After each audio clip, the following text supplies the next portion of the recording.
Vincent Farley lived in the country, working at the local sawmill in his community. He never missed a day of work and was always on time.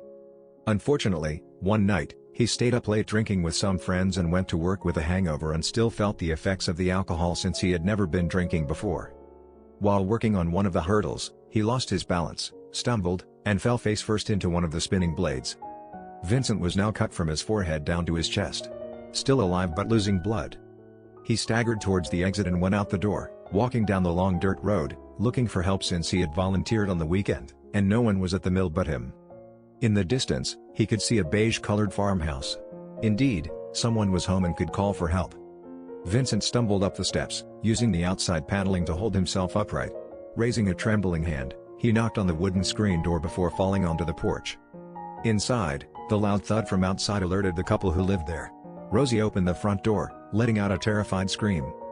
Before she was the injured and bleeding Vincent, looking over her shoulder to her husband, her voice quivering, she yelled, "Call the doctor." By the time the doctor arrived, it was too late. Vincent had already passed. What surprised the doctor the most was that a man with that injury should not have made it as far as Vincent did. Too bad he had lost too much blood. After some time, Rosie and her husband heard noises of someone walking up the steps onto their porch, knocking on the screen door, and then falling with a thud. Flicking on the porch light, she peeked out the window to see nothing. "It must be Vincent," Guard mumbled as he looked at Rosie from above his newspaper. She paled at the thought of her home becoming haunted but knew her husband was right.